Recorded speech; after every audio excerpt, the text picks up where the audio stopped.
What's up, everyone? Nameco here, Dustin there, talking fantasy basketball, talking about small forwards.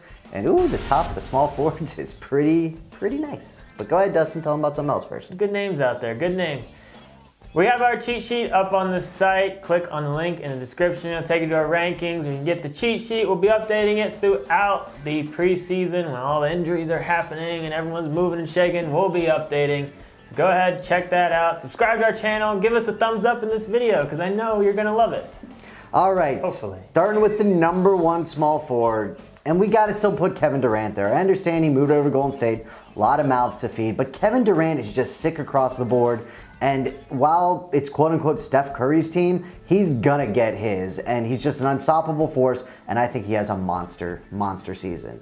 And at number 3 is man a guy I love, Giannis Antetokounmpo. I absolutely love this kid, the alphabet, as they say, the Greek freak.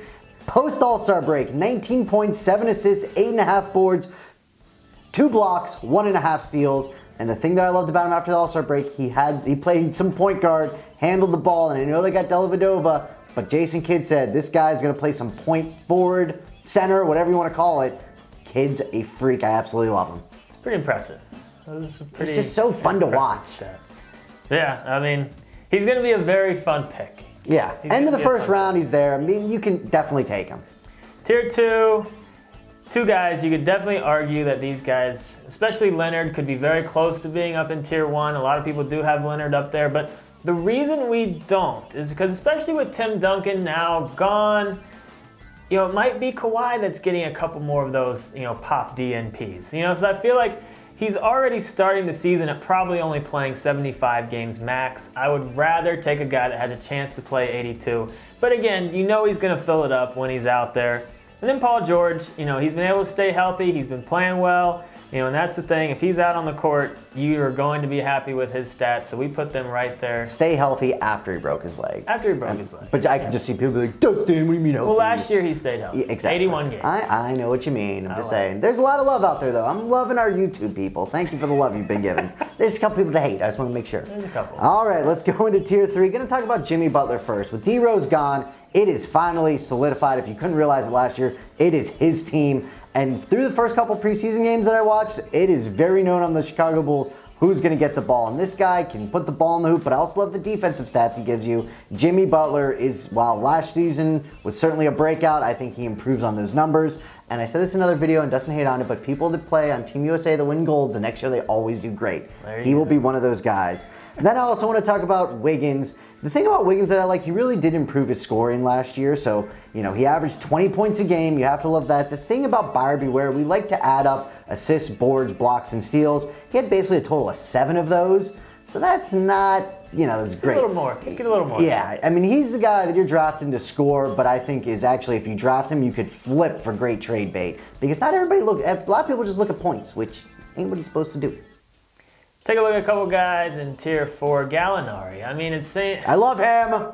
He came back last year, and they just threw him out there. He started playing a ton of minutes right out of the gate, and he played well, and he stayed healthy after he came back from injury. And the thing with him, too, depending on what kind of categories you have, if free throws made counts in your league, he's a guy that's definitely going to help you there. But the thing with him has always just been health. If he can stay healthy, he's going to be over 20 points or right at 20 points a game.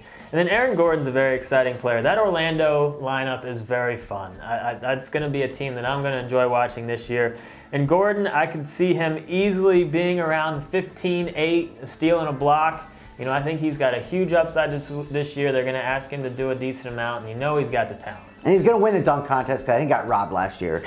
That under both legs was he's pretty dirty. All right, as we're moving to Tier 5, I'm going to talk a little bit about money and contracts. So the first guy I'm talking about is Parsons, and the Grizz gave him a 4-year, $94 million deal, which is crazy money. But obviously, they're not going to do that so he can just sit around. So I like him on the team, but why we don't have him ranked higher? There's some mouths to feed with, they got Conley still there, they have the Gasol, so we like him, we just don't love him, and I've seen him kind of get overdrafted in some leagues in the early ones I've done. And then Kent Bazemore. So 4-year, $70 million deal from the Hawks. 4-year, $70 million. Some of you out there might not even know who this guy is, but he put in work last year. He averaged 11 points, 5 boards, 2 assists, about a steal and a half, and he's gonna get good minutes. The Hawks will play him very much, like 30 type minutes a game, so I like him for that volume.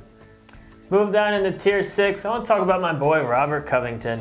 You know, he was a lot of people's favorite sleeper coming into last year, thinking he was gonna, really kind of take off, and he didn't really. I mean, he had a good year, but he didn't live up to the expectations. But one of the things I like about him is you can get him pretty late. He's gonna help you in steals. He's gonna be decent in the rebounding stats, but 2.5 threes a game. I think you can count on that. The guy can shoot the three. And then Evan Turner is a guy that I like out there in Portland now. Looks like he could get consistent minutes, and the thing I liked about him, and Brent talked about it a little bit earlier, when you add up his assists and rebounds, he's up over 10. And that's kind of a thing that I like to do in the later rounds. Give me 5 rebounds, 5 assists, and 10 points, and I'm a happy person if I'm getting you late. And I think he could maybe even improve on the 10 points this year. All right, tier 7, I'm just highlighting one guy, and that's Ghostface Ilyasova on your Oklahoma City Thunder, replacing Kevin Durant. He's going to average 30 points a game. Totally, just kidding. He's always been a disappointment in fantasy. He's a roller coaster. Sometimes he plays a ton of minutes and does great. Sometimes he plays a ton of minutes and puts one basket in and one board. But he's going to get decent minutes. He's replacing Kevin Durant. It's an impossible task. But I think his upside ceiling is like 12.7 boards and maybe a block and a half, maybe even a block a game. So I don't think the sky's the limit. But in deep, deep leagues, he should be owned. So I think he's going to get some run this year. And then the last tier, not much talent left, but still some people to consider. But I want to talk about my boy, Tyreke Evans. I mean, just pay close attention to the reports on his health. And if you have an IR spot in your league, he's not a bad guy to grab if he's going to, if you can just throw him on there and wait him out. Because again, he's one of those guys that can fill it up for you.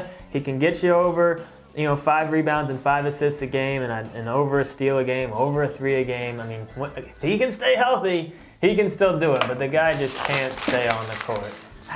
I want Giannis. I want to be at the end of it. I miss Tyreke Evans when he was good. You absolutely loved Evans. I love that guy. Brent right here. I'm Dustin. Subscribe to our channel. Thumbs up. Give a thumbs up, please. Leave comments. Appreciate it all. Top 150 cheat sheet on the site, www.smacktalk.com. Get on Instagram. Yeah, do some Instagram stuff. Pen flip me. It doesn't count. Anyone can catch it like that.